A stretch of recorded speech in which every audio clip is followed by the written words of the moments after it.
በስመ አብ ወወልድ ወመንፈስ ቅዱስ አሐዱ አምላክ አሜን። ክቡር አባታችን መላከ ሳህል መምህር ስዩም ወልደ ገብርኤል የዚሁ ቤተክርስቲያን አስተዳዳሪ፣ ክቡራን አበው ሊቃውንተ ቤተክርስቲያን በየማይረጋችሁ አባቶቼ ካህናት፣ በአገልግሎት የምትመስሉኝ ወንድሞቼ መምህራን ወንጌል፣ ወንድሞች ዲያቆናት፣ የእግዚአብሔር ልጆች፣ የድንግል ማርያም ወዳጆች እንደምን አመሻችሁ። በቸርነቱ ሳይገባን የኃጢአታችንን ብዛትና የሰውነታችንን እንቅፋት ተመልክቶ ሳያጠፋን ዕድሜ ለንስሐ ሰጥቶ ዳግም በቅድስናው ስፍራ ሰብስቦ ስሙን እንድንጠራ ቃሉንም እንድንሰማ የፈቀደልን የአባቶቻችን የቅዱሳን አምላክ የሰራዊት ጌታ እግዚአብሔር ስለማይነገረው ስጦታው ክብርና ምስጋና ይግባው። የእናታችን የእመቤታችን የቅድስተ ቅዱሳን የድንግል ማርያም የወላዲተ አምላክ ረድኤትና በረከት ለዘላለሙ በሁላችን ላይ አድሮ ይኑር። አምላካችን እግዚአብሔር ከሊቀ መላእክት ከቅዱስ ሚካኤል ረድኤትና በረከት ሁላችንንም ያሳትፈን። የምስጢር ባለቤት እግዚአብሔር አምላካችን ለሁላችንም ምስጢሩን ገልጦ ያስተምረን። ሥጋ ለባሽ ሁሉ አበባ ነው። ትንቢተ ኢሳይያስ ምዕራፍ 40 ቁጥር 6። ለዛሬ አምላካችን እግዚአብሔር እንደረዳን መጠን በሚኖረን ጊዜ የምንማርበት የትምህርታችን ርዕስ ይሆናል። ዛሬ በዚህ ርዕስ ለመማር የመረጥንበት ምክንያታችን በቤተ ክርስቲያናችን ሥርዓት መሠረት ከመስከረም 26 ቀን አንስቶ እስከ ኅዳር 6 ቀን ያለው ጊዜ ዘመነ ጽጌ ይባላል። ጽጌ ማለት አበባ ማለት ነው። በተለይም በሀገራችን በኢትዮጵያ ይህ ወቅት የአበባ ወቅት ነው። ተራሮቹ፣ ሸለቆቹ፣ ሜዳዎቹ ሁሉ በጽጌያት ወይም በአበቦች የተዋቡበት ወቅት ነው። ከዚህ የተነሳ ቤተክርስቲያናችን እግዚአብሔርን በወቅቱ እያነሳች ስለ ሥራ ሁሉ በሥራ ሁሉ ታመሰግነዋለች። ሌላው ከወቅቱ ጋር እያነጻጸረች ለልጆቿም አስፈላጊውን ትምህርት ትሰጣለች። ከዚህ የተነሳ እኛም ዛሬ በዚህ ርዕስ ለመማር መርጠናል። ሥጋ ለባሽ ሁሉ አበባ ነው። ትንቢተ ኢሳይያስ ምዕራፍ 40 ቁጥር 6። በተለይ በዚህ ሰሞን በቤተ ክርስቲያናችን የሚነበቡት ምንባባት፣ የሚሰበኩት ምስባካት፣ የሚሰጡት ትምህርቶች፣ የሚተላለፉት መልእክታት፣ የሚዘመሩት ዝማሬያት ሁሉ ጽጌን ወይም አበባን አስመልክተው ነው። አባታችን ጡመ ልሳን፣ ፍልፍለ ማህሌት፣ እንዚራ ለቤተ ክርስቲያን፣ ባሕረ ጥበባት፣ ማህሌታዊው ኢትዮጵያዊ ሊቅ ቅዱስ ያሬድ በዝማሬው ቅድስተ ቅዱሳን ድንግል ማርያም ወላዲተ አምላክን በጽጌ በአበባ ልጇ መድኃኔ ዓለም ኢየሱስ ክርስቶስን በፍሬ እየመሰለ በስፋት ዘምሯል። አባታችን አባ ጽጌ ድንግልም ማህሌተ ጽጌውን ደርሷል። ይህም ማህሌተ ጽጌ በየዓመቱ በዚህ ወቅት የሚደርስ ነው። እኛም ከዚህ የተነሳ ነው ይህንን ኃይለ ቃል ርዕስ አድርገን ያነሳ ነው። ሥጋ ለባሽ ሁሉ አበባ ነው። ትንቢተ ኢሳይያስ ምዕራፍ 40 ቁጥር 6 ርዕሳችን። በዚህ ርዕስ ውስጥ በመጀመሪያ እኛ የሰው ልጆች በሳር ወይም በምድረ በዳ አበባ ለምን እንደተመሰልን እንመለከታለን። ሁለተኛ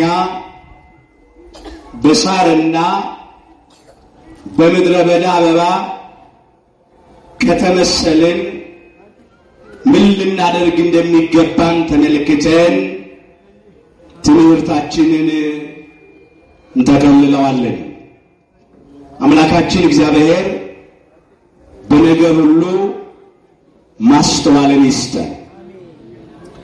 እንዲህ ይላል እዚህ ትንቢተ ኢሳይያስ ምዕራፍ 40 ቁጥር 6 ጀምሮ ጩኹ የሚል ሰው ቃል ምን ብዬ ልጩህ አልኩ ይላል። አሁን ጩኽ አለኝ ሲል አሰምተህ ተናገር አለኝ ማለቱ፣ ድምፅህን ከፍ አድርገህ ተናገር አለኝ ማለቱ ነው። ልዑለ ቃል እየተባለ የሚጠራ ከአራቱ አበይት ነቢያት መካከል አንዱ የሆነው ነቢይ እግዚአብሔር ቅዱስ ኢሳይያስ የተናገረው ቃል ነው። ለጊዜው ይህንን ቃል የተናገረው ለእስራኤል ዘሥጋ ነው። ፍጻሜው እስራኤል ዘነፍስ ስለምንባል ለሐዲስ ኪዳን እስራኤሎች ለእኛም ለክርስቲያኖች የሚነገር ቃል ነው። ጩኹ የሚል ሰው ቃል ምን ብዬ ልጩህ አልኩ ይላል። ሥጋ ለባሽ ሁሉ ሳር ነው፣ ክብሩም እንደ ምድረ በዳ አበባ ነው። የእግዚአብሔር እስትንፋስ ይነፍስበታል፣ ሳሩ ይደርቃል፣ አበባውም ይረግፋል።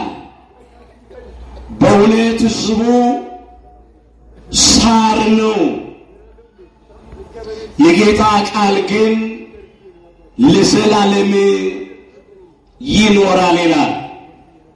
ስለ ቃሉ ምስጋና የባህሪ የሆነ አምላካችን እግዚአብሔር ክብር ምስጋና ይግባው። በመጀመሪያ በቆሞ ወቅቱን እንመለከተዋለን። አሁን ይሄ መስከረም፣ ጥቅምት በሀገራችን በኢትዮጵያ የልምላሜ ጊዜ፣ የአበባ ጊዜ ነው። ይሄ እግዚአብሔር ድንቅ ሥራ ነው። ለዓይኖቻችን ማረፊያ የሆኑ ብዙ አይነት ህብረ ቀለማት ያላቸው መዓዛቸው ወይም ሽታቸው የተለያየ የሆኑ አበቦችን ምድር እንድታወጣ አድርጓል። እነኚህ አበባዎች የዓይኖቻችን ማረፊያዎች ናቸው። በአበባ እኛ የሰው ልጆች ደስታችንን እንገልጣለን። አንዳንድ ጊዜ ከኛ ሰዎች ርቀው ሲሄዱ ለመሸኘት እቅፍ አበባ ይዘን እንሸኛለን።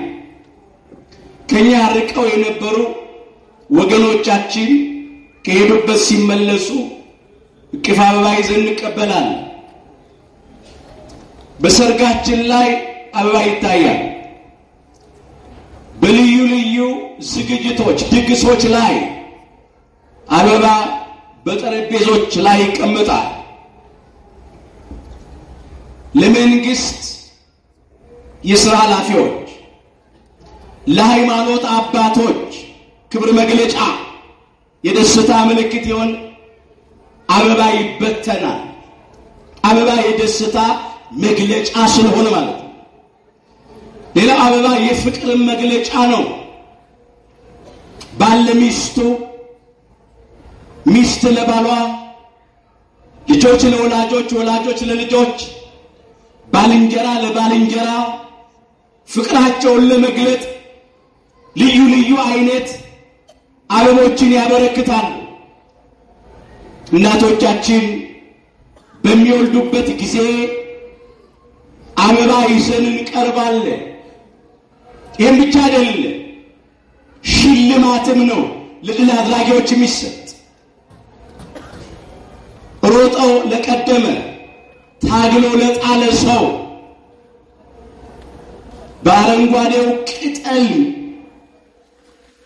አክሊል ተዘጋጅቶ በሱ ላይ አበባ ተደርጎ በራሱ ላይ እንደ ዘውድ ይደፋለታል ወይም ይቀዳጃል ማለት ነው። አበቦች ይሄንን ሁሉ ያሳያሉ። የደስታ መግለጫ ነው፣ የፍቅር መግለጫ ነው፣ ደግሞ ለድል አድራጊዎች የሚሰጥም ሽልማት ነው። እንግዲህ እኛን የሰው ልጆች በሳርና በአበባ መሰለን። ስጋ ለባሽ ሁሉ ሳር ነው አለ። ክብሩም ሁሉ እንደ ምድረ በዳ አበባ ነው አለ። እኛን ከሳር ጋራ ከምድረ በዳ አበባ ጋራ የሚያመሳስለን ነገር ምንድን ነው? በመጀመሪያ የምንመለከተው ይህንን ነው። በሳር በምድረ በዳ አበባ የመሰለን ምክንያቱ ሳሩ ስለሚጠወልግ ነው። እኛም እንደ ሳሩ እንጠወልጋለንና አበባው ስለሚደርቅና ስለሚረግፍ እኛም እንደ አበባው እንደርቃለን፣ እንረግፋለን። ያንን ያጠይቃል። በመጀመሪያ እንደ አበባ እንዳማረብን አንቀርም። አበባው እንደሚደርቅ እኛም በሞት እንደርቃለን አንድ ቀን።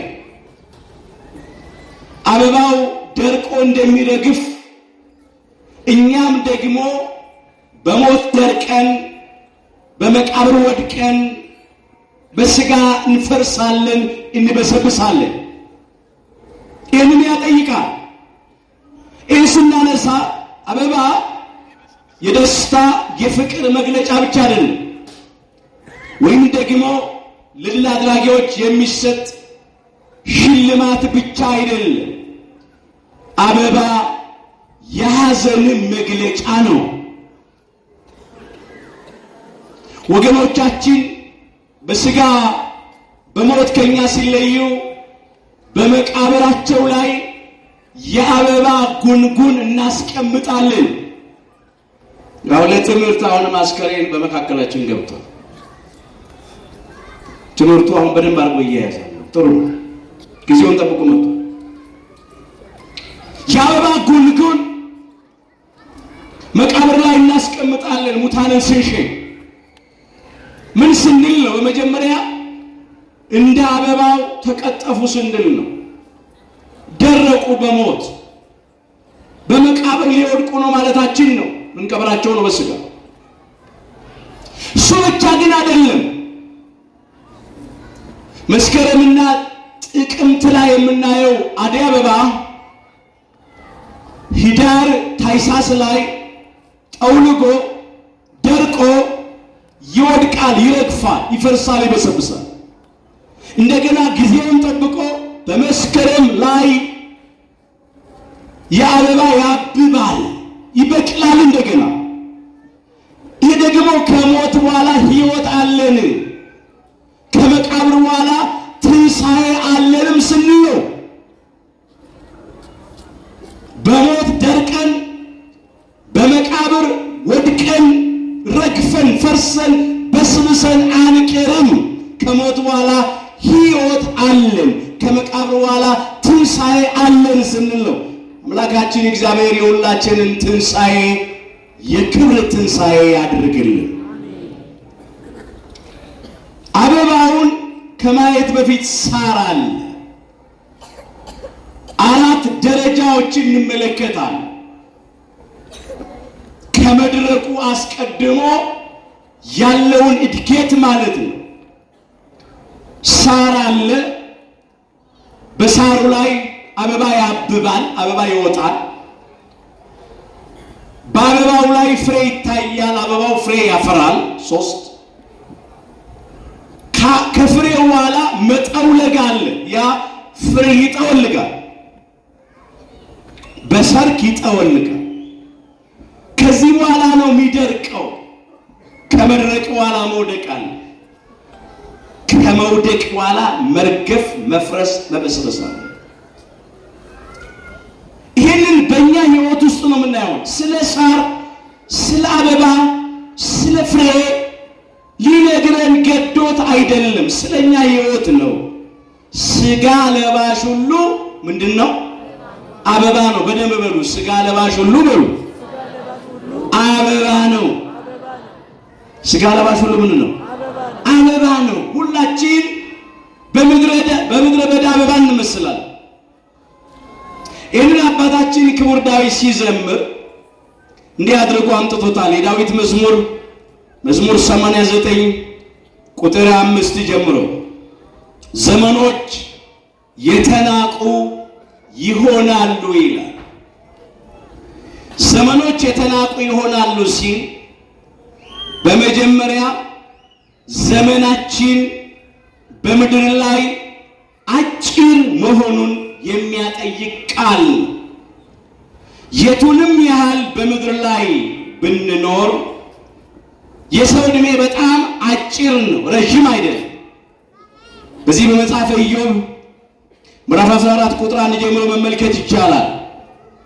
ከሴት የተወለደ ሰው የሕይወት ዘመኑ ጥቂት ቀን ነው ይላል። በመጀመሪያ የእያንዳንዳችን ዕድሜ በምድር ላይ ጥቂት ነው፣ አጭር ነው። ዘመኖች የተናቁ ይሆናሉ ማለት ነው። እጥረቱን ያመለክታል። ለምሳሌ በጣም ብዙ ዓመት የኖረ ሰው በምድር ላይ ማለት ማቱሳላ ነው። ስንት ዓመት ኖሯል? 969 ዓመት ኖሯል። 1000 ዓመት ሊደፍን የቀረው 31 ዓመት ነው። የሚገርማችሁ በእግዚአብሔር ቀን አቆጣጠር ግን ማቱሳላ እንኳን 1 ቀን አልሞላው። ለምን? በእግዚአብሔር ዘንድ 1000 ዓመት ስንት ቀን ነው? 1 ቀን ነው። 1 ቀን ነው። ስለዚህ ማቱሳላ እንኳን በእግዚአብሔር አቆጣጠር 1 ቀን አልኖረም። እንደ ማቱሳላ እንኳን ያለ ዕድሜ ቢኖር በጣም ጥቂት ነው። ዛሬማ ተውት፣ አጥሮ በጣም ትንሽ ነው። ስለዚህ ከሴት የተወለደ ሰው አለ። ከሴት ያልተወለደ ሰው ኖሮ አይደለም፣ የሰው ልጆች በሙሉ ለማለት ነው። ሁላችንም ከአባታችን አብራክ ተከፍለን በእናታችን ማኅፀን ተጸንሰን ነው የተወለድነው። ከሴት ነው የተወለድነው። ግን ከሴት የተወለደ ሰው አለ የሰው ልጆች በሙሉ ሲል የሕይወት ዘመኑ ጥቂት ቀን ነው፣ አጭር ቀን ነው አለ። ዘመኖች የተናቁ ይሆናሉ ያለው ክቡር ዳዊትም ለዚህ ይቀጥልና ምን ይላል? ጻድቁ አባታችን ኢዮብ መከራ ይሞላዋል። ያ ምን ይሞላዋል? መከራ ይሞላዋል። ዘመኖች የተናቁ ናቸው ያለው ክቡር ዳዊት ዘመኑ የጭንቅ ስለሆነ የመከራ የፈተና ስለሆነ ነው። በተለይ በዚህ ዘመንማ አስጨናቂ ዘመን ነው። ቅዱስ ጳውሎስ ለተማሪው ለጢሞቴዎስ በጻፈው መልእክቱ ሁለተኛ ጢሞቴዎስ ምዕራፍ 3 ቁጥር 1 ጀምሮ ይህንን መዝግቧል። ነገር ግን ይላል በመጨረሻው ቀን የሚያስጨንቅ ዘመን እንዲመጣ ይህንን ወቅ ይላል። ምን የሚል ዘመን? የሚያስጨንቅ ዘመን እንዲመጣ ይህንን ወቅ። ያለነው በመጨረሻው ዘመን ዋዜማ ላይ ነው። በመጨረሻው መጀመሪያ ላይ ነው ያለነው። ትንቢት የሚፈጸምበት ዘመን ነው። ምሳሌ የሚደርስበት ዘመን ላይ ነው ያለነው። ይሄ ዘመን ሰዎች ራሳቸውን የሚወዱ ይሆናሉና ይላል። ገንዘብን የሚወዱ ትዕቢተኞች፣ ተሳዳቢዎች፣ ለወላጆቻቸው የማይታዘዙ፣ የማያመሰግኑ፣ ቅድስና የሌላቸው፣ ፍቅር የሌላቸው፣ እርቅን የማይሰሙ፣ ሐሜተኞች፣ ራሳቸውን የማይገዙ ጨካኞች፣ መልካም የሆነውን የማይወዱ ከዳተኞች፣ ችኩሎች፣ በትዕቢት የተነፉ ከእግዚአብሔር ይልቅ ተድላን የሚወዱ ይሆናሉና። ይሄ አሁን ያለንበት ዘመን ይህንን ይመስላል። አስጨናቂ ዘመን ነው። ፈታኝ ዘመን። ዓይኖቻችን ክፉ ነው የሚያዩት፣ ጆሮቻችን ክፉ ነው የሚሰሙት። ስለዚህ ዘመኖች የተናቁ ይሆናሉና አለ። የተናቁት በመጀመሪያ ጥቂት በመሆናቸው እድሜያችን አጭር፣ ሁለተኛ የመከራ የጭንቅ ኑሮ ስለምንኖር። እንመለስ እዚያው የዳዊት መዝሙር 89 ቁጥር 5 ላይ ዘመኖች የተናቁ ይሆናሉ፣ በማለዳ እንደ ሳር ያልፋል፣ ማልዶ ያብባል ያልፋል፣ በሰርክ ጠውልጎና ደርቆ ይወድቃል። በመጀመሪያ የሚታየው ሳር ነው። ሳር ሆኖ ይበቅላል። ይህ ሳር ያለው የሕፃንነት እድሜያችን ነው። እያንዳንዳችን ከአባታችን አብራክ ተከፍለን በእናታችን ማህፀን ተጸንሰን እንወለዳለን። በሕፃንነት እንበቅላለን ማለት ነው። የሳርነት ጊዜ ነው። የልጅነት የሕፃንነት ጊዜ። ከሳሩ በኋላ በሳሩ ላይ አበባ ነው የሚወጣው፣ አበባ ነው የሚታየው። ከልጅነት ከሕፃንነት በኋላ የሚመጣው ደግሞ ወጣትነት ነው። በወጣትነት እናብባለን። የወጣትነት እድሜ የአበብነት ጊዜ ነው። ከዚህ አበባው ደግሞ ፍሬ ያፈራል፣ በፍሬ ይገለጣል፣ ይታያል። ከወጣትነት በኋላ ጉልምስና ነው የሚቀጥለው። የፍሬ ጊዜ የተባለ የጎልማሳነት ጊዜ ነው። ጎልማሶች ትዳር ይመሰርታሉ፣ ዘር ይተካሉ፣ ፍሬ ያፈራሉ፣ ልጆች ይወልዳሉ። ፍሬ ማፍራት ማለት እንደዚህ። ከዚህ ከፍሬ በኋላ የዚያ በሳርነት የበቀለ በአበብነት ያበበ በፍሬ የተገለጠ ተክል የሚጠብቀው መጠውለግ ነው። መጠውለግ አለ። አራተኛው ደረጃ መጠውለግ ደግሞ የአረጋዊነት ጊዜ ነው፣ የእርጅና ጊዜ ነው። ከሕፃንነት ወደ ወጣትነት፣ ከወጣትነት ወደ ጉልምስና፣ ከጉልምስና ደግሞ ወደ እርጅና የእድገቱ ደረጃ። የጠወለገ ተክል ሰንበል ይላል፣ አቅም ያጣል። እንዲሁም በእድሜ ሲገፋ ልክ እንደዚያ እንደጠወለገው ተክል ነው የሚቆም። ወገብ ይያዛል፣ ዓይኖች ይፈዛሉ፣ ጉልበት ይደክማል፣ አቅም ይጠፋል። አግቡኝ አውጡኝ፣ አስቀምጡኝ አንሱኝ፣ ወገቤን አስታጥቁኝ፣ ጫማዬን አጥልቁልኝ፣ እሰሩልኝ ይመጣል። ክቡር ዳዊት ይህንን ገልጦታል። የሰርኩን ጊዜ የመጠውለጉን ጊዜ ማለት ነው። እዚሁ መዝሙር 89 ቁጥር 10 ጀምሮ እንመልከት። የዘመኖቻችንም ዕድሜ 70 ዓመት ቢበረታም 80 ዓመት ነው ይላል። ቢበዛ ግን ድካምና መከራ ነው ይላል። አስተውሉ ወገኖች፣ የዘመኖቻችን ዕድሜ 70 ዓመት ከዛ ቢበረታ 80 ዓመት ነው ይሆናል። ከዚህ ደግሞ ቢበዛ ቢጨምር ድካም ነው የሚመጣው፣ መከራ ነው የሚመጣው። ዕድሜ የጠገቡ አረጋውያት ያውቁታል። ዕድሜ በገፋ ቁጥር የገዛ አጥንት እሾህ ሆኖ ይወጋል። ሌላ ነገር ከውጭ ሳይመጣ ማለት ነው። ከዚህ በኋላ መድረቅ ነው የሚቀጥለው። መድረቅ ያለው ሞትን ነው። የደረቀ ተክል ሕይወት የለው። መድረቅ ማለት የነፍስ ከስጋ መለየት፣ በስጋ መሞት ማለት ነው። ማንም ሰው ይህን ያልፍበታል። ለሁሉ ጊዜ አለው። ለመወለድ ጊዜ አለው፣ ለመሞትም ጊዜ አለው ይላል መጽሐፈ መክብብ ምዕራፍ 3 ቁጥር 1 ላይ። ከዚህ የሚቀር ሰው የለም። ሁላችንም በጊዜው በዚህ መንገድ ውስጥ እናልፋለን። ምናልባት አንዳንድ ጊዜ አንዳንዶች በሳርነታቸው ተጠርተዋል፣ ደርቀዋል።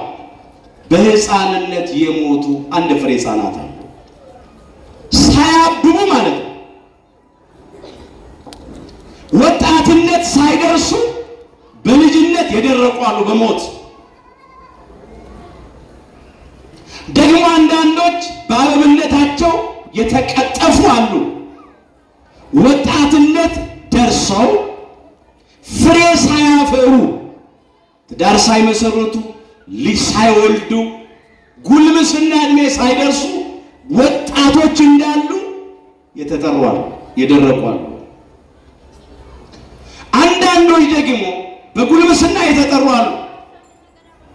ሕፃንነትን፣ ወጣትነትን፣ ጉልምስናን ደርሰው ፍሬ አፍርተው ትዳር መስርተው የተጠሩ አሉ በፍሬነታቸው ጊዜ። የታደሉት ደግሞ ዕድሜ ጠግበው በመጠውለግ ጊዜ በተባለው በሰርክ በእርጅናቸው ወደ መቃብር የወረዱ አሉ። ሁል ጊዜ እስከ ሰርክ ድረስ መድረስ ይቻላል ማለት አይደለም። እስከ መጠውለግ ለአንዳንዶቹ ያይፈጸም። በሳርነት በሕፃንነት የደረቁ አሉ። በአበብነት በወጣትነት የደረቁ አሉ፣ የሞቱ። በፍሬነት በጉልምስና የደረቁ አሉ፣ የሞቱ አሉ። ደግሞ በእርጅናቸው ያረፉ አሉ። ግን ማንም ደግሞ ከዚህ አይቀር።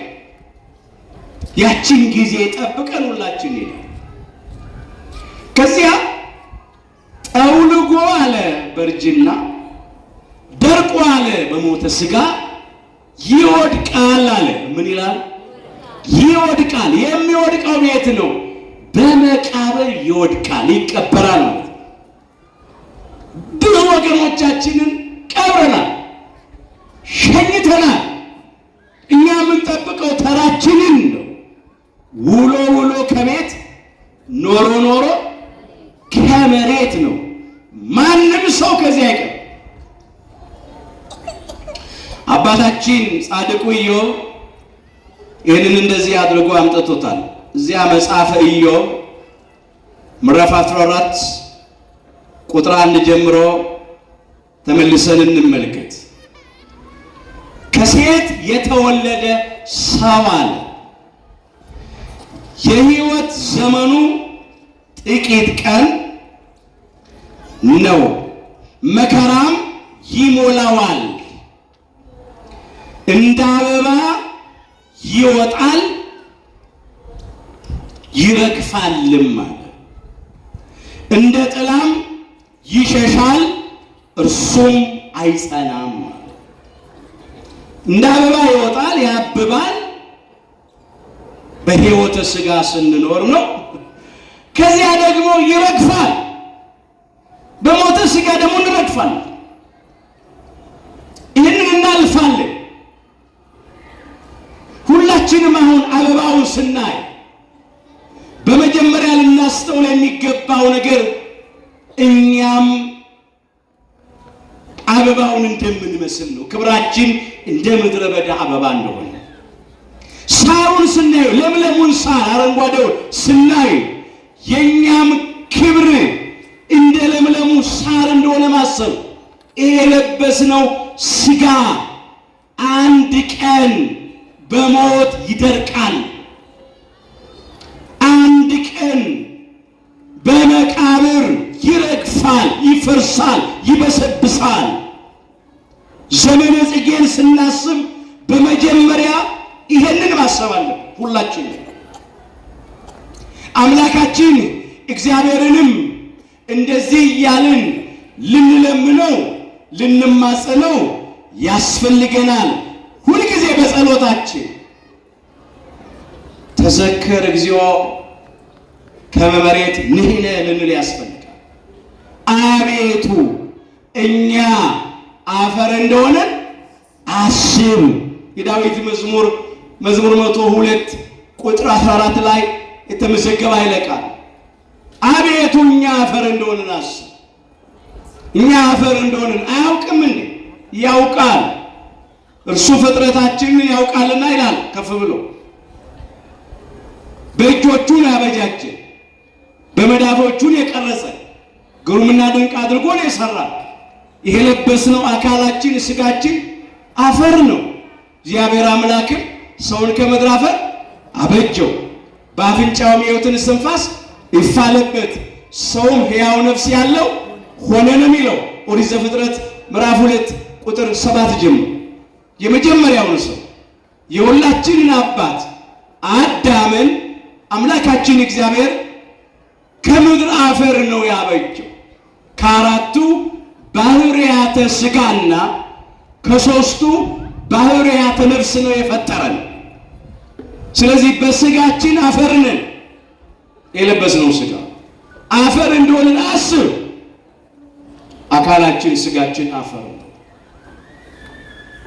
ድካማችንን አውቀህ ማረን ነው፣ ይቅር በለን ነው፣ እራራልን ነው። እኛ በሥጋ ፈራሾች ነን፣ በስባሾች ነን ማለት ነው። አፈር እንደሆነ አስብ ማለት ነው። ይህም ብቻ አይደለም። አቤቱ እኛ አፈር እንደሆነን አስብ ማለት አፈር ወይም ጭቃ ታጥቦ አይጠራም። እኛ ደግሞ ታጥበን አንጠራም። የለበስነው ሥጋ ደካማ ሥጋ ነው። ቶሎ ኃጢአት የሚከበው ሰውነት ነው። ልቤን አነጻው ከኃጢአትም ጠራው የሚል ማን ነው ይላል መጽሐፈ ምሳሌ ምዕራፍ 20 ቁጥር 9 ላይ። ከኛ መካከል ልቤን አነጻው የሚል ሰው ማን ነው? ከኃጢአት ጠራው የሚል ሰው ማን ነው? ወይ በገቢር በድርጊት በሥራ በድለናል፣ ወይ በነቢብ በቃል ክፉ ቃል እየተናገርን በድለናል፣ ወይም በሐልዮ በምኞት ክፉ ሐሳብ እያሰብን ክፉ ነገር እየተመኘን በድለናል። ከአንዱ ብንነጻ ከሌላው አንነጻምና አቤቱ እኛ አፈር እንደሆነ አስባለ። ሰብእሰ ከመ ሳዕር መዓልዩ አለ። ሰውስ ዘመኑ እንደ ሳር ነው አለ። ያ ፈጥኖ እንደሚያልፍ እንደሚጠፋ እንደሚጠወልግ እንደሚደርቅ የእኛም ዕድሜ አጭር ነው፣ ቶሎ እናልፋለን። እንረግፋለን፣ ቶሎ እንሞታለን ሲል ወከማሁ ጽጌ ገዳም ከመይፈር ያለ ልክ እንደ ምድረ በዳ አበባ ያፈራል፣ ያብባል። ደግሞ ያፈራል ብቻ አይደለም፣ ይትነገፍም ሲል ይረግፋል፣ ይጠፋልም ሲል ነው። ማፍራት ማበብ ብቻ ነው። ነፋስ ይነፍስበታል፣ አበባውም ይረግፋል ይላል። ይህ አበባ ነፋስ ሲነፍስበት እንደሚረግፍ እንዲሁ መልአከ ሞት ሲመጣ ነፍሳችንን ከስጋችን ለይቶ ይወስዳታል። እኛም እንደ አበባው እንደርቃለን፣ በመቃብር እንወድቃለን፣ በመቃብር እንረግፋለን፣ በስጋ እንፈርሳለን፣ እንበሰብሳለን። ግን እንደፈረስ እንደበሰበስን ደግሞ አንቀርም፣ እንነሳለን። ከሞት በኋላ ሕይወት አለን፣ ከመቃብር በኋላ ትንሣኤ አለን። ስለዚህ ሕይወታችን ይህንን ይመስላል። አቤቱ እኛ አፈር እንደሆንን አስብ።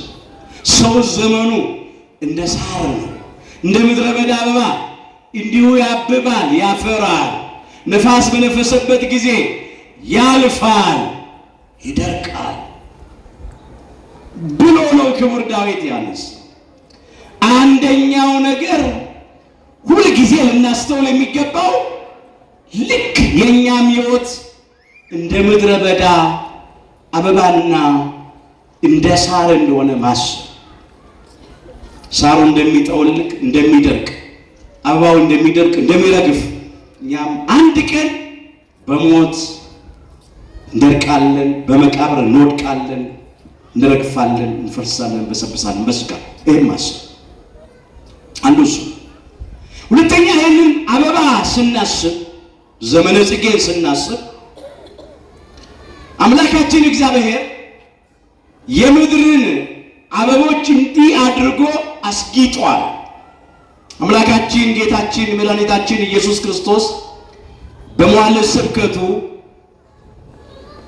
የሰው ልጆች በመብል በመጠጥ ጉዳይ እንዳይጨነቁ ሲያስተምር ይህን አንስቷል። ሰው ምን እበላለሁ፣ ምን እጠጣለሁ፣ ምን እለብሳለሁ ብሎ መጨነቅ የለበትም። በተለይ በእግዚአብሔር የምናምን እኛ የእግዚአብሔር ልጆች ይህም በምሳሌ አነሳ። የማቴዎስ ወንጌል ምዕራፍ 6 ከቁጥር 28 ጀምሮ የተመዘገበውን እንመልከት። ስለ ልብስስ ስለምን ትጨነቃላችሁ አለ። እስቲ ከኔ ጋር በሉ፣ የሜዳ በሉ አበቦች እንዴት እንዲያድጉ ልብ አድርጋችሁ ተመልከቱ። አይደክሙምም አይፈትሉምም። አሁን አበባውን ስናይ ይሄ ዘመነ ጽጌ ነው። አምላካችን ጌታችን መድኃኒታችን ኢየሱስ ክርስቶስ ምን ብሎናል? የሜዳ አበቦች እንዴት እንዲያድጉ ልብ አድርጋችሁ ተመልከቱ፣ አስተውላችሁ ተመልከቱ። አይደክሙም አይፈትሉም። ማነው እንዲህ ያስጌጣቸው በልዩ ልዩ ህብረ ቀለማት ብንል አምላካችን እግዚአብሔር ነው። ታዲያ ምድርን በአበቦች እንዲህ አድርጎ ካስዋበ ካስጌጠ፣ ምድርን እንዲህ አድርጎ ካለበሳት፣ እኛንማ የሰው ልጆች በአርአያውና በመልኩ የፈጠረንን በእጆቹ ያበጃጀንን የቱን ያህል ያለብሰን ይሆን? የቱን ያህል ያበላን ያጠጣን ይሆን? እንኳን ለእኛ እግዚአብሔር ይኸው ምድርንም እንዲያስውባል። ስለዚህ በልብስ ጉዳይ አትጨነቋል። ሶሎሞንስ እንኳን አለ በዚያ ሁሉ ክብሩ ከነዚህ እንዳንዱ አልለበሰም አለ። እንግዲህ ሶሎሞን ካንተ በፊት ከተነሱት ካንተም በኋላ ከሚነሱት አንተን የሚመስል ጥበበኛ አስተዋይ ሰው እንዳይኖር አድርጌ ጥበብና ማስተዋልን ሰጥቻለሁ ብሎታል አምላካችን እግዚአብሔር። ክብርን ሰጥቻለሁ፣ ያለመንከኝን ገንዘብን ሰጥቻለሁ ነው ያለው። ሶሎሞን በዚያ ሁሉ ክብሩ ንጉሥ ሆኖ ግን ከአበቦቹ እንዳንዱ አልለበሰም። ለምን? የምድር አበቦች የራሳቸው የሆነ ሕይወት ያለው አበባ ነው የሚታየባቸው፣ ለምለም የሆነ መዓዛ ያለው ነው አበባው። ሶሎሞን እነሱን አብነት አድርጎ ልብሰ መንግስቱ ላይ የአበባ ምስል አስጠቅሶ ነው የሚለብሰው፣ እነሱን አብነት አድርጎ ማለት ነው። ሶሎሞን አበቦቹን አብነት አድርጎ ልብሱ ላይ አበባ አስጠልፎ ይለብሳል እንጂ አበቦቹ ሶሎሞንን አብነት ያደርጉት። ሶሎሞንስ እንኳን በዚያ ሁሉ ክብሩ ከነዚህ እንዳንዱ አልለበሰም አለ አምላካቸው። እንግዲህ ዛሬ ያለውን አለ ነገም ወደ እቶን እሳት የሚጣለውን ምድር በአበቦች እንዲህ አድርጎ ካስዋበ ካስጌጠ አለ እንዴ እናንተማ የቱን ያህል አለ። ስለዚህ ምን እንበላለን፣ ምን እንጠጣለን፣ ምን እንለብሳለን ብላችሁ አትጨነቁ አለ። አበቦቹን ስናይ በአበባ ጉዳይ እንዲህ እግዚአብሔር ውብ አድርጎ ከሰራ እኛ ደግሞ በልብስ ጉዳይ በመብል በመጠጥ ጉዳይ መጨነቅ አይገባንም። እንኳን እኔን ምድርን አምላኬ እግዚአብሔር እንዲህ አድርጎ በአበቦች አስጊጧል ብለን ማድነቅ መገረም ነው ያለብን። እስቲ እናመስግነው አምላካችን እግዚአብሔር። የሱ ስራ ነው። አስባችሁ ታውቃላችሁ? ልብ አድርጋችሁ ተመልከቱ ነው ያለው። አስተውሉ ነው ያለው። እስቲ ይዋቸው የአበቦቹን ህብረ ቀለማት እስቲ ይዋቸው። አንዳንዶቹን ደግሞ ጠጋ አድርጋችሁ አሽቷቸው፣ መዓዛቸው ልዩ ልዩ አይነት መዓዛ አላቸው። የእግዚአብሔር ድንቅ የሆነ ስራ እግዚአብሔር ያደረገው አደባባዩን እንኳን ስናይ ወቅቱን ጠብቆ ሳይዛነፍ ይመጣል። መስከረም ጥቅምት ያየነው አበባ ህዳር ታኅሳስ ላይ የለም፣ ተውልቋል፣ ደርቋል፣ ረግፏል። ዓመቱን ጠብቆ ደግሞ ይመጣል።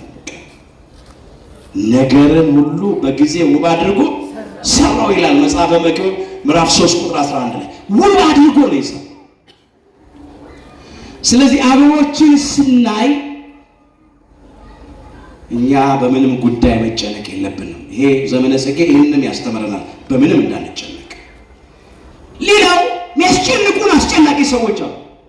እግዚአብሔርን የማይፈሩ ሰዎች፣ ሰውን የማያፍሩ ሰዎች፣ ነፍሰ ገዳዮች፣ እልከኞች፣ ክፉ ሰዎች አሉ።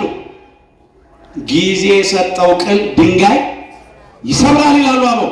አሉ አንዳንድ ጨካኞች፣ አረመኔዎች፣ ግፈኞች ሰዎች አሉ።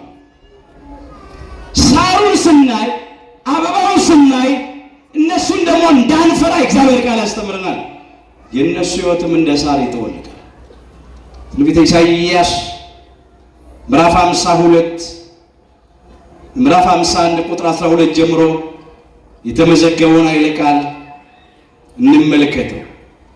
አምላካችን እግዚአብሔር የተናገረው ቃል እንደዚህ ይላል፣ የማጽናናችሁ እኔ ነኝ ይላል።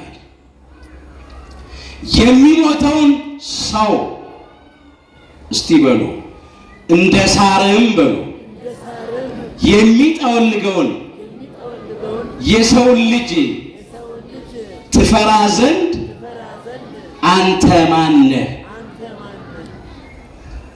እንደምን የሚጠወልገውን እንደ ሳር የሚጠወልገውን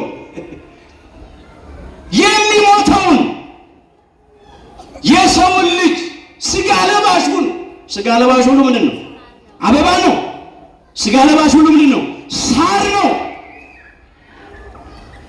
እንደ ሳር የሚጠወልገውን የሚደርቀውን የሚሞተውን የሰውን ልጅ ለምን ትፈራላችሁ ይለናል።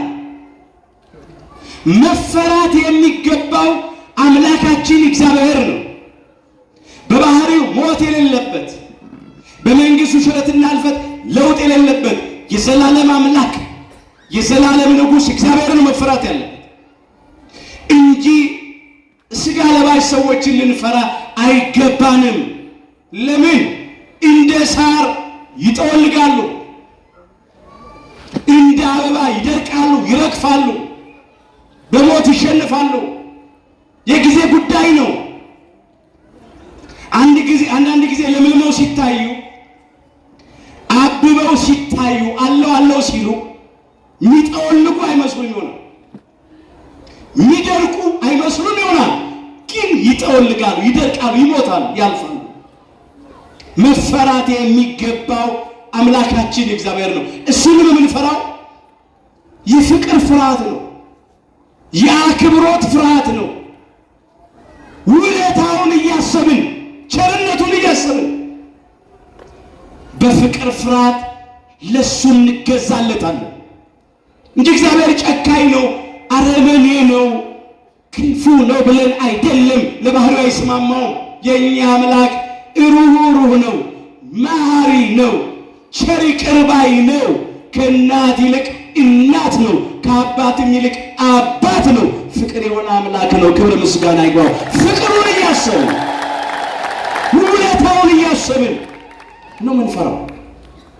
ስጋ ለባሾችን አንፈራው።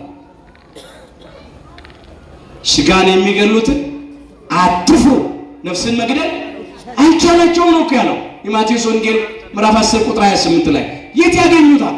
ነፍሳችንን እኮ የትም ያገኙት። ጊዜያችን ከደረሰ ፈቃዱ ከሆነ ሰዎች ሊገፉን፣ ሊገርፉን፣ ለሞት አሳልፈው ሊሰጡ ስጋችንን ሊገሩ ይችላል። ነፍሳችንን ግን አያገኟትም። አንዳንዶች እንደ ሳር የሚጠወልጉትንና እንደ አበባ የሚደርቁት የሚረግፉትን የሰው ልጆችን ፈርተው ስጋ ለባሾችን ፈርተው ሃይማኖትን የካዱ ሰዎች አሉ። ከእግዚአብሔር የተለዩ ሰዎች አሉ። እውነትን በሐሰት የለወጡ ሰዎች አሉ።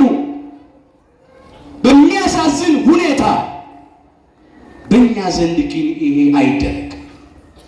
እንዲህም ይላል በዚህ በዳዊት መዝሙር 91 ቁጥር 7 ላይ እስቲ በሉ ኃጢአተኞች በሉ እንደ ሳር ሲበቅሉ አመፃ የሚያደርጉ ሁሉ ሲለመልሙ ለዘላለም ዓለም እንደሚጠፉ ነው። ለዘላለም ዓለም እንደሚሉ ነው፣ እንደሚጠፉ ነው። አመፀኞች ኃጢአተኞች እንደ ሳር ሲበቅሉ ይታያሉ፣ እንደ አበባ ሲያብቡ ይታያሉ። ግን ለዘላለም ደግሞ ይጠፋሉ። መጨረሻቸው ጥፋት ነው። ለጊዜው ግን እንደፈለገ ሊሆኑ ይችላል። እነሱንም መፍራት አይገባም። ከእግዚአብሔር ጋር ተጣብቆ መኖር ያስፈልጋል። ስጋ ለባሽ ሁሉ ምንድን ነው? አበባ ነው። አበብነቱ በዚህ በማበብ በመለምለም ብቻ አይደለም፣ በመጠውለቅ፣ በመድረቅ፣ በመውደቅ፣ በመርገፍም ነው ብለናል። ሞትም አለብን። ምን እናድርግ? ሞተን አንቀርም። አበባው እንደገና እንደሚበቅል ጊዜውን ጠብቆ እኛም በትንሣኤ ዘጉባኤ በመጨረሻው ቀን እንነሳለን። ሙታን ሕያዋን ይሆናሉ፣ ሬሳዎችም ይነሳሉ ተብሎ ተጽፏል። ትንቢተ ኢሳይያስ ምዕራፍ 26 ቁጥር 19 ላይ ሙታን ሕያዋን ይሆናሉ፣ ሙታን በሙሉ ሕያዋን ይሆናሉ በመጨረሻው ቀን አምላካችን ዳግም ለፍርድ ሲመጣ፣ ሬሳዎችም ሁሉ ይነሳሉ፣ ጊዜውን ጠብቆ ይፈጸማል። ይህን ደግሞ አምላካችን ጌታችን መድኃኒታችን ኢየሱስ ክርስቶስ በቃልም በተግባርም አሳይቶናል። በቃል አስተምሮ በተግባር ፈጽሞት አሳይቷል። ምን አለ? አነ ውእቱ ትንሣኤ ወሕይወት አለ። ትንሣኤና ሕይወት እኔ ነኝ አለ። ዘያምን በየ እመኒ ሞተ ያህዩ አለ። የሚያምንብኝ ቢሞት እንኳን ሕያው ይሆናል። የዮሐንስ ወንጌል ምዕራፍ 11 ቁጥር 25 ጀምሮ የተመዘገበ ኃይለ ቃል።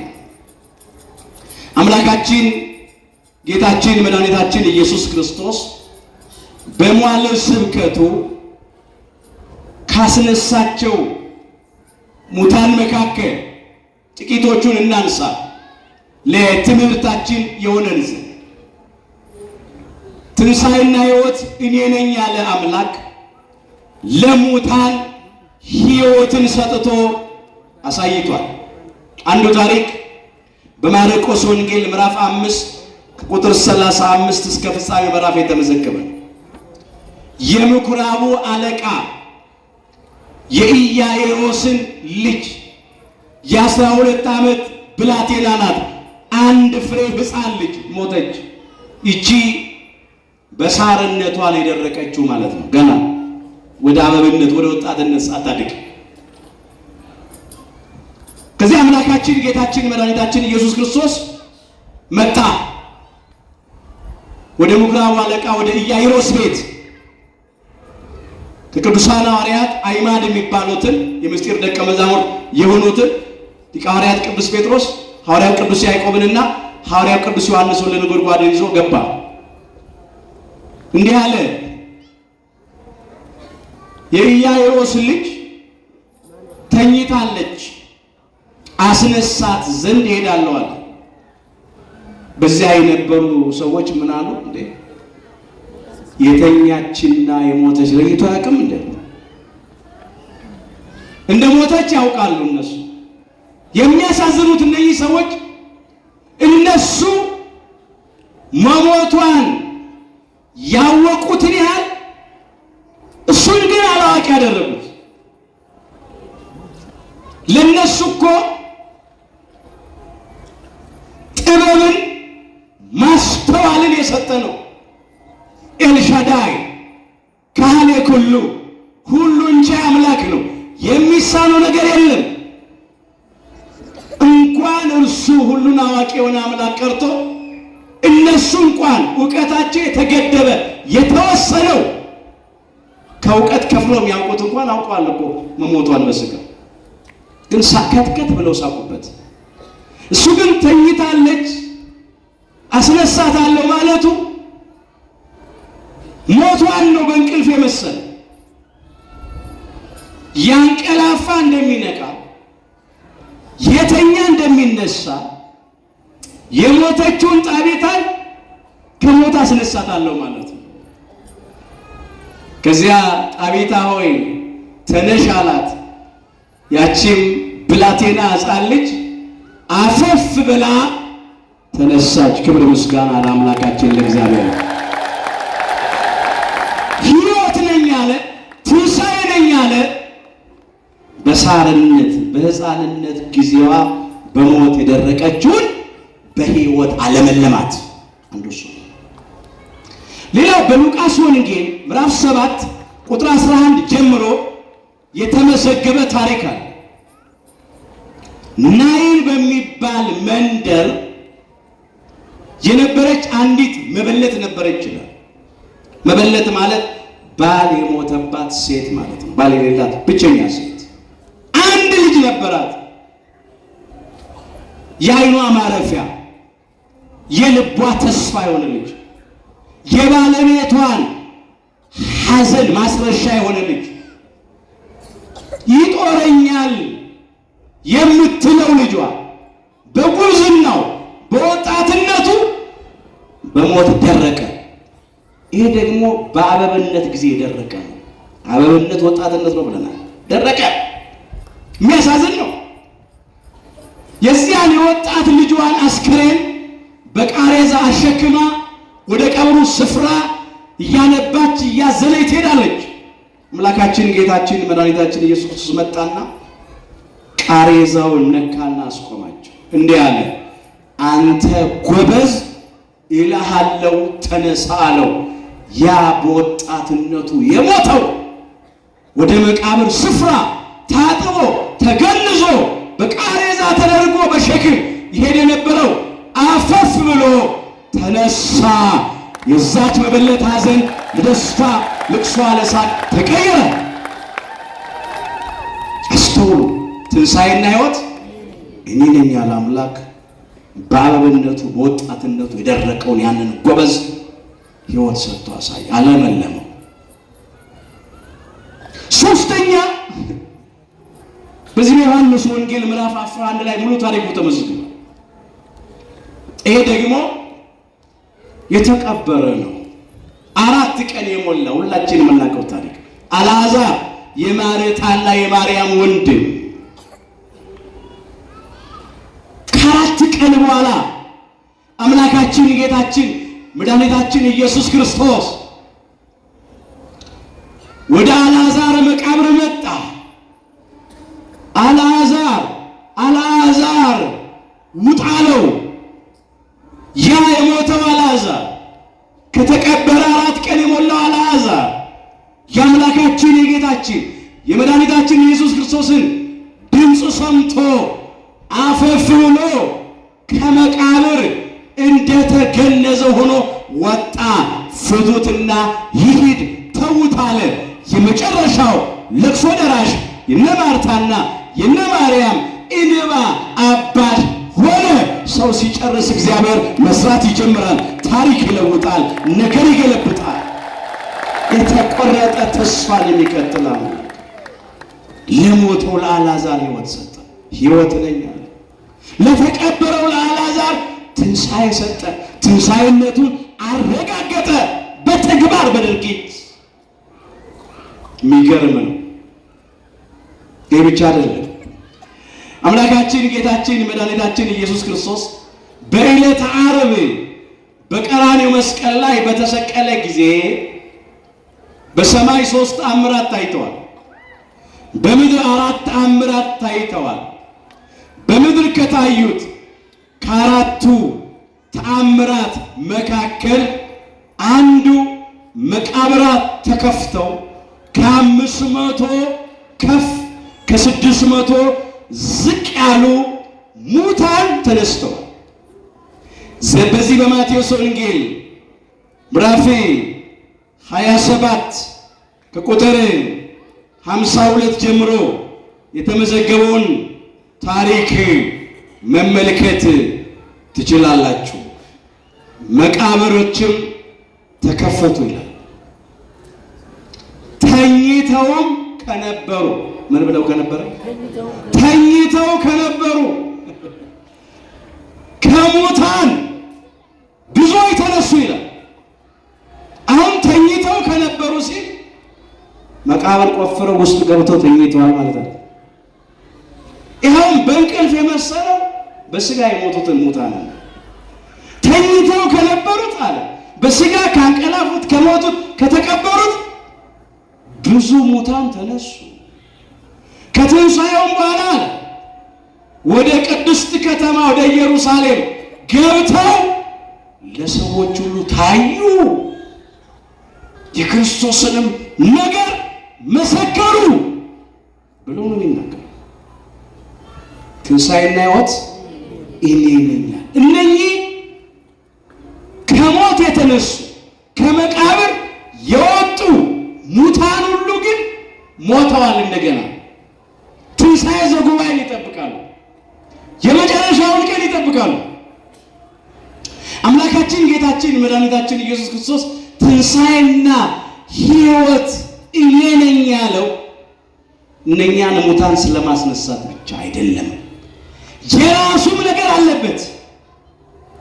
ለባህሪው ሞት የማይስማሙ አምላክ ስለኛ ተገብቶ ስለኛ ስለ ኃጢአተኞቹ በሥጋ ሞተ፣ ተቀበረ። 3 ቀን 3 ሌሊት በጎልጎታ መቃብር አደረ። ሞትን ድል አድርጎ መግነዝ ፍቱልኝ፣ መቃብር ክፈቱልኝ ሳይል በኃይሉና በስልጣኑ ተነሳ። ቅዱስ ጳውሎስ እንደመዘገበው ክርስቶስ ስለ ኃጢአታችን ሞተ፣ ተቀበረም፣ መጽሐፍም እንደሚል በሦስተኛው ቀን ተነስቷል ነው ያለው። አንደኛ ቆሮንቶስ ምዕራፍ 15 ቁጥር 3 ሁልጊዜ በሃይማኖት ጸሎት የምናደርሰው። ክፎች ክርስቶስን በግፍ ሰቀሉ፣ ገደሉት። ይህም ብቻ አይደለም፣ እንዳይነሳ ትንሣኤ እንዳይነሳ ሕይወት ሞቶ እንዲቀር በእነሱ አስተሳሰብ መቃብሩን በሰራዊትና በመሳሪያ ኃይል አስጠበቁ። የኛ አምላክ ግን ሕይወት ስለሆነ ሞት አላሸነፈው፣ ትንሣኤም ስለሆነ መቃብር ይዞ አላስቀረውም። ሞትን ድል አድርጎ በኃይሉና በስልጣኑ ተነሳ። ቅዱሳን መላእክት ለቅዱሳት አንስት ትንሣኤውን ሲያበስሩ እንዲህ አሉ፣ ሕያውን አምላክ ከሙታን መካከል ስለምን ትፈልጉታላችሁ? እንደተናገረው ተነስቷል እንጂ በዚህ የለም አሉ። በሉቃስ ወንጌል ምዕራፍ 24 ቁጥር 5 ላይ አዎ እንደተናገረው ተነስቷል እንጂ እሱ በዚህ የለም። ሕያውን አምላክ ከሙታን መካከል ስለምን ትፈልጉታላችሁ አሉ። መቃብሩ ባዶ ነው፣ ድንጋዩ ተንከባሏል፣ የአመፃ መዝገብ ተገልብጧል፣ የሞት መውጊያ ተሰብሯል። ጠላት ዲያብሎስንና ሰራዊቱን በመስቀሉ ከመንገዳችን ላይ ጠርቆ አስወግዶልናል። ክርስቶስን በግፍ ሰቅለው የገደሉ ክፎች አፍረዋል። አዳምና እኛ ልጆቹ ደግሞ ከብረናል። ክብር ይግባው አምላካችን ጌታችን መድኃኒታችን ኢየሱስ ክርስቶስ ለእኛ ትንሣኤ በኩር ሆኗል፣ አብነት ሆኗል። ትንሣኤና ሕይወት እኔ ነኝ አለ ክርስቶስ። በሞቱ ሞታችንን ሻረልን፣ በትንሣኤው ትንሣኤያችንን አበሰረልን። ይህን ቅዱስ ጳውሎስ እንደዚህ አድርጎ አመጣ። አሁን ግን ክርስቶስ ላንቀላፉት በኩራት ሆኖ ከሙታን ተነስቷል አለ። አንደኛ ቆሮንቶስ ምዕራፍ 15 ቁጥር 20 ላይ አሁን ግን ክርስቶስ ላንቀላፉት ማለት በሥጋ ለሞቱትና ለተቀበሩት ማለት ነው። በኩራት ሆኖ መጀመሪያው ነው፣ ቀዳሚው ነው። ከሙታን ተነስቷል። ከሙታን መካከል ተለይቶ ተነስቷል። እስቲ በሉ ሞት በሉ በሰው በኩል ስለመጣ ትንሣኤ ሙታን በሰው በኩል ሆኗልና ሞት በመጀመሪያው ሰው በፍጡሩ በሁላችን አባት በአዳም በኩል መጥቷል። እንዲሁ ትንሣኤ ሙታን ደግሞ ሰው በሆነ አምላክ በዳግማዊ አዳም በባህሪ አምላክ በአምላካችን በጌታችን በመድኃኒታችን በኢየሱስ ክርስቶስ ሆኗል። ይህም ማለት ነው ሞት በሰው በኩል ስለመጣ ትንሣኤ ሙታን በሰው በኩል ሆኗልና ያለው። እስቲ በሉ ሁሉ በአዳም እንደሚሞቱ እንዲሁ ደግሞ ሁሉ በክርስቶስ ሕያዋን ይሆናሉ። ይሄ ነው። በአዳም ሞት ተፈርዶብናል፣ ሞት አግኝቶናል፣ ሞት ደርሶብናል። በዳግማዊ አዳም በአምላካችን በጌታችን በመድኃኒታችን በኢየሱስ ክርስቶስ ደግሞ ሕይወት ተሰጥቶናል። ሕያዋን ሆነን እንኖራለን። እንደ ሳሩ ጠውልገን እንደ አበባው ደርቀን በመቃብር ወድቀን ፈርሰን በስብሰን አንቀርም። ትንሣኤና ሕይወት እኔ ነኝ ብሏል ክርስቶስ። ስለዚህ እንነሳለን። ምን እናድርግ አሁን? የክብር ትንሣኤ እንድንነሳ ለዘላለም በሕይወት እንድንኖር በመጀመሪያ ሃይማኖታችንን እናጽና። እስቲ በሉ የሚያምንብኝ በሉ ቢሞት እንኳን ሕያው ይሆናል። መሰረቱ ሃይማኖት ነው። መጀመሪያ ማመን። እኛ ወንዶቹ በ40 ቀን ሴቶቹ በ80 ቀን ከማኅፀነ ዮርዳኖስ ከጸጋ መንፈስ ቅዱስ ዳግም በጥምቀት ተወልደናል። በሜሮን ከብረናል። የአምላክን ቅዱስ ሥጋና ክብር ደም ተቀብለናል። እግዚአብሔርን በልጅነት ክብር አይተናል። ለመንግሥተ ሰማያት ክብር ታጭተናል። የመጀመሪያው ይሄ ነው። ዳግመኛ የተወለድነው ከሚጠፋ ዘር አይደለም። ቅዱስ ጴጥሮስ ይሄን መዝግቦታል። አንደኛ ጴጥሮስ ምዕራፍ 1 ከቁጥር 23 ጀምሮ እንመልከት እስቲ። በሉ ከኔ ጋር ዳግመኛ በሉ የተወለዳችሁት ከሚጠፋ ዘር አይደለም በሕያውና ለዘላለም በሚኖር በእግዚአብሔር ቃል ከማይጠፋ ዘር ነው እንጂ። ሥጋ ሁሉ እንደ ሳር አመጣው። ሥጋ ሁሉ እንደምን? እንደ ሳር። ቀጥሉ። ክብሩም ሁሉ በሉ እንደ ሳር አበባ ነውና ሳሩ ይጠወልጋል፣ አበባውም ይረግፋል፣ የጌታ ቃል ግን ለዘላለም ይኖራል። በወንጌልም የተሰበከላችሁ ቃል ይሄ ነው ይላል። የእግዚአብሔር ቃል ግን ለዘላለም ይኖራል። አዎ ሳሩ ይጠወልጋል፣ አበባው ይደርቃል፣ ይረግፋል። ይሄ ሥጋ በእርጅና አንድ ቀን ይጠወልጋል፣ በሞት አንድ ቀን ይደርቃል፣ በመቃብር ይወድቅና ይረግፋል፣ ይፈርሳል፣ ይበሰብሳል። ግን እኛ ዳግመኛ የተወለድነው ከማይጠፋ ዘር ነው የተወለድነው። ልደታችን ፍጥረታዊው ልደት፣ የመጀመሪያው ልደት ሥጋዊው ምድራዊ ልደት ብቻ አይደለም። ሰማያዊ ልደት፣ መንፈሳዊ ልደት ተወልደናል። ከማኅፀነ ዮርዳኖስ ከጸጋ መንፈስ ቅዱስ ዳግም ተወልደናል። ከማይጠፋ ዘር ተወልደናል። ስለዚህ ለዘላለም በሕይወት እንኖራለን። መቼ? ሃይማኖታችንን ስናጸና። የሚያምንብኝ ቢሞት እንኳን ሕያው ይሆናል አለ። በሥጋ ቢሞት በነፍስ አይሞትም። አንድ ጊዜ ቢሞት ሁለተኛ አይሞትም። በሥጋ ቢሞት ቢቀበር ቢፈርስ ቢበሰብስ ሞቶ ተቀብሮ ፈርሶ በስብሶ አይቀርም። ከሞት በኋላ ይወጣል። ከመቃብር በኋላ ትንሣኤ አለንና የሁላችንን ትንሣኤ የክብር ያድርግልን። ትልቁ ነገር አምኖ መሞት ነው። ሞት አይቀርም፣ የሥጋ ሞት አይቀርም። ግን ምን ብሎ መሞት? አምኖ መሞት። እነዚህ ሁሉ በሉ አምነው ሞቱ።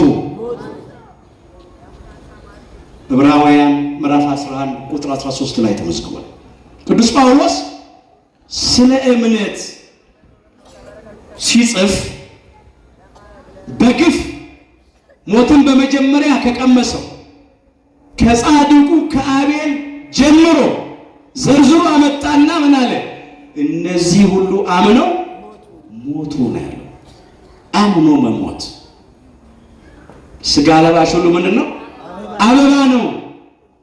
እንደ አበባ በሞት መድረቅ፣ በመቃብር መውደቅና መርገፍ፣ መፍረስ መፈስፈስ ስለማይቀር አምነን መሞት እስከ መጨረሻ እቅታ ድረስ ሃይማኖታችን እንድናጸና እግዚአብሔር ይርዳል። በፈተና እንድንጸና፣ በመከራ እንድንታገስ። ኩን መሃይምነ እስከ ለሞት ወሁበከ አክሊለ ሕይወት ነው የሚለው። እስከ ሞት ድረስ የታመንክ ሁን፣ የሕይወትን አክሊል እሰጥሃለሁ ይላል ራእየ ዮሐንስ ምዕራፍ 2 ቁጥር 10። እስከ ሞት ድረስ መታመን አደራችሁ። ብንራበም ብንጠማም ብንቸገርም ብንገፋም መከራ ቢፈራረቅብን ባይመቸንም ሃይማኖታችንን አጽንተን እንገኝ። ለሚጠፋ ብር፣ ለሚፈነቅል ወንበር፣ ለሚቀር ምድራዊ ክብር፣ ለስጋዊ ለጊዜያዊ ጥቅም ብለን ሃይማኖታችንን አንለውጥ፣ ከቤተ ክርስቲያን አንውጣ፣ ከእግዚአብሔር አንለይ፣ ጸንተን እንቆም። የመጀመሪያው ሃይማኖትን ማጽናት፣ አምኖ ኖሮ አምኖ መሞት። አንዳንዶች አምነው ኖረው ከመሞታቸው አስቀድሞ በመጨረሻ ሰዓት የሚክዱ አሉ። በመጨረሻው ሰዓት።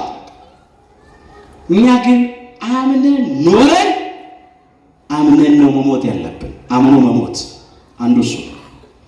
ሁለተኛ ምግባርን አቅንቶ እንደ እግዚአብሔር ፈቃድ ተመላልሶ ማረፍ።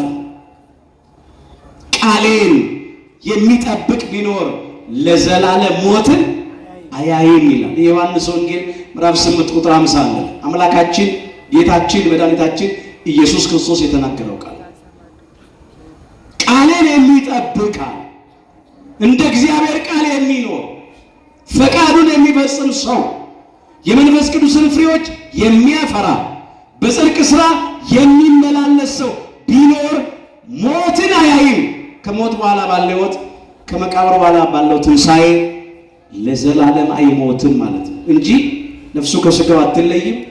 በምድር ላይ እንደ ምሰሶ ቆሞ ይኖራል ማለት አይደለም። እሱማ ለማንም አይቀርም የሥጋ ሞት። የእግዚአብሔርን ፈቃድ ስንፈጽም ከሃይማኖት ጋር በጎ ፍሬ ስናፈራ ጽድቅ ስንሰራ ማለት ነው። በትሕትና በይቅር ባይነት በታማኝነት በያዋህነት በደግነት በትዕግስት ስንኖር ያኔ ሞትን አናይ። ሰዎች ምን ይላሉ? አሟሟቴ አሳምርልኝ። ጥሩ ልመና ነው፣ የተለመደም ነው።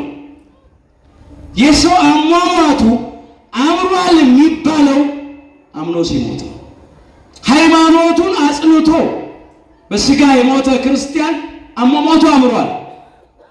ምግባሩን አቅንቶ ንስሐ ገብቶ ስጋ ወደሙን ተቀብሎ ተዘጋጅቶ ትሩፋት ሰርቶ በስጋ የሞተ ክርስቲያን አሟሟቱ ያማረለት ነው እንጂ አሟሟቴን ያሳምር ማለት እኮ በሞትኩበት ዕለት ብዙ ሰዎች ተሰብስበው ይቀበሩኝ ማለት እኮ አይደል። አሁን ሰው በሞቱ ቀን ባለጸጎች፣ ባለስልጣኖች፣ ዝነኞች፣ ስመጥሮች፣ ታዋቂዎች ተሰብስበው ቢቀብሩት ሃይማኖቱን ካላጸና ምግባሩን ካላቀና ንስሐ ካልገባ እነኛ መቃብሩ ላይ የተገኙት ሰዎች ሁሉ እኮ ከሞት ሊያድኑት አይችሉም፣ በፍጹም አይችሉም። አንዳንድ ሰው ግን አሟሟት ማማር ማለት ያ በቀብሩ ዕለት የሚፈጸመው ነገር ይመስለዋል። እሱ አይደለም። እሱ ትርጉም የለውም። እሱ አይደለም። ዋናው ነገር ሃይማኖትን ማጽናት ነው፣ ምግባርን ማቅናት፣ ንስሐ መግባት። ስጋ ለባሽ ሁሉ ምን ነው? አበባ ነው። አበብነታችን ናስ የሰው ዕድሜው የተወሰነ ነው። የወሩም ቁጥር በአንተ ዘንድ ነው፣ እርሱም ሊተላለፈው የማይችለውን ዳርቻ አደረክለት ይላል መጽሐፈ ኢዮብ ምዕራፍ 14 ቁጥር 5 ላይ።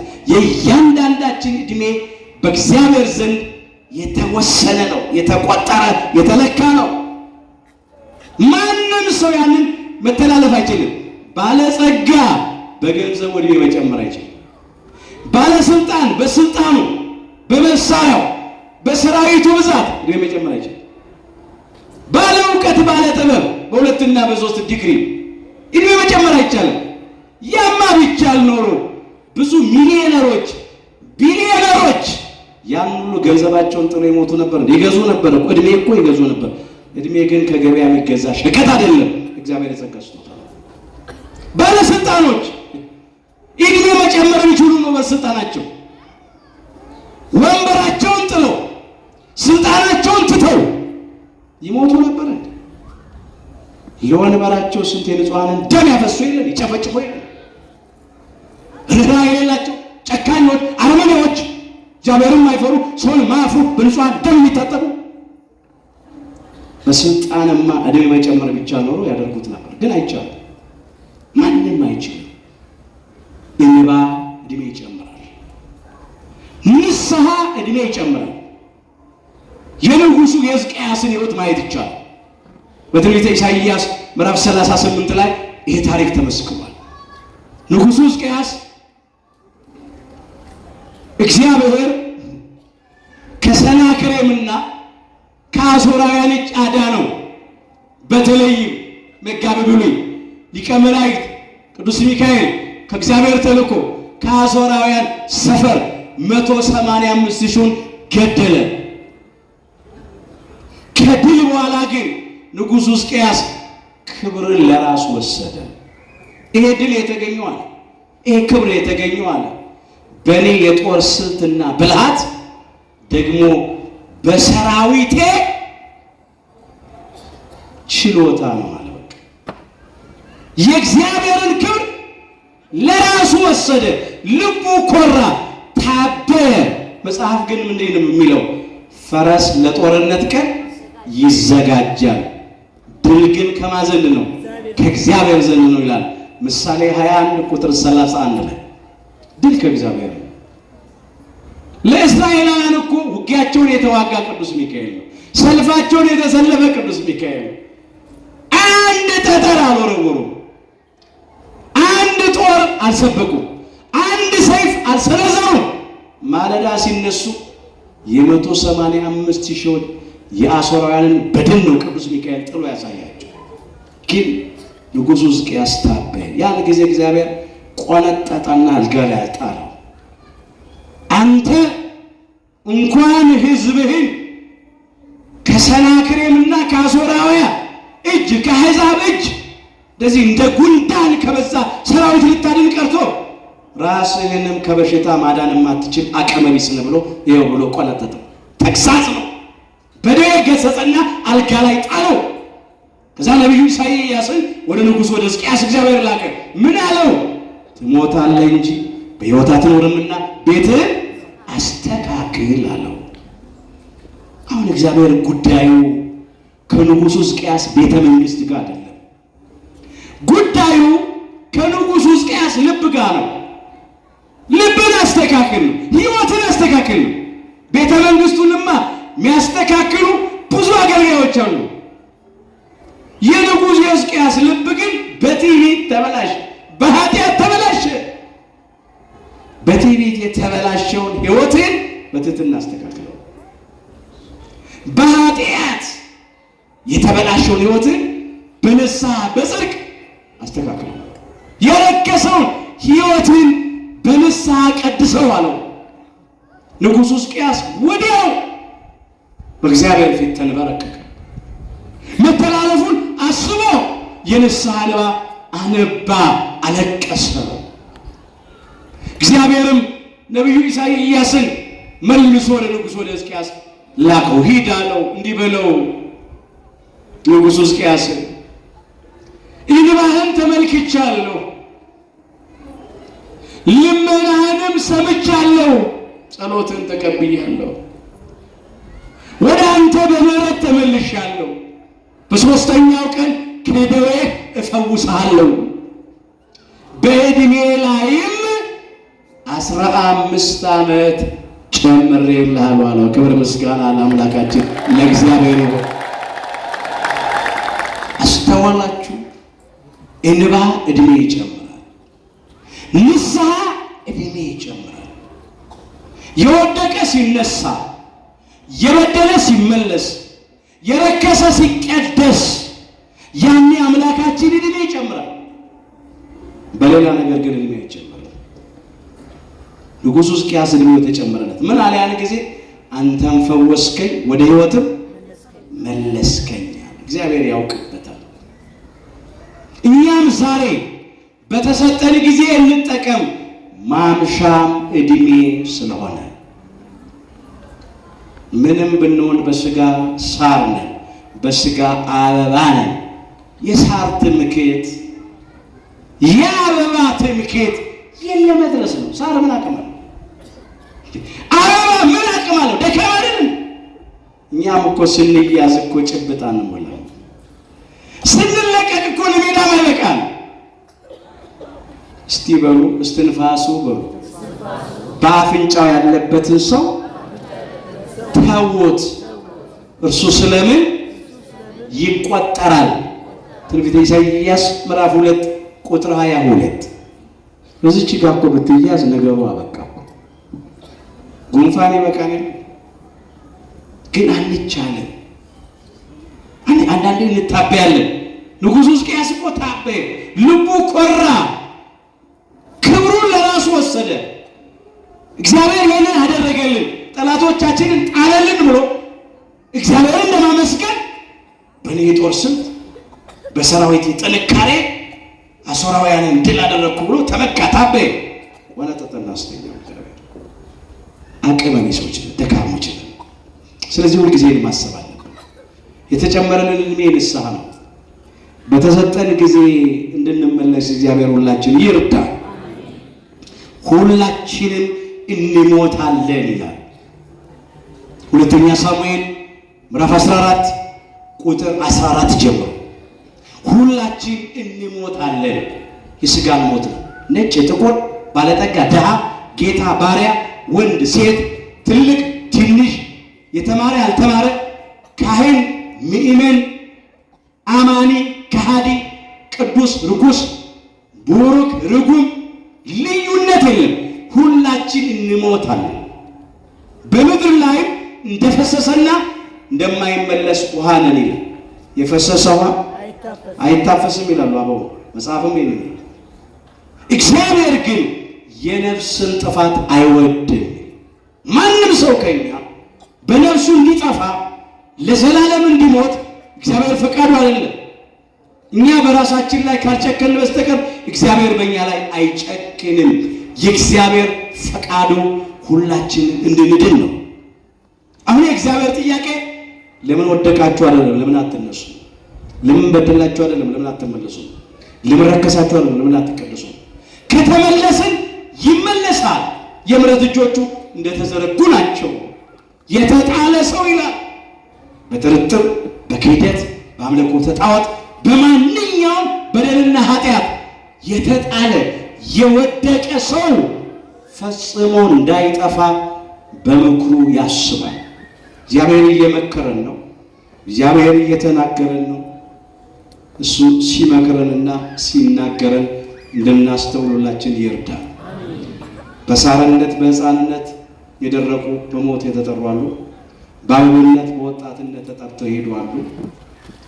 ደግሞ በፍሬነት በጉልምስና ጊዜ የተጠሩ አሉ በሞት ደግሞም ጠውልገው በእርጅና ዘመናቸው በሞት የደረቁና ወደ መቃብር የወደቁ ሰዎች አሉ።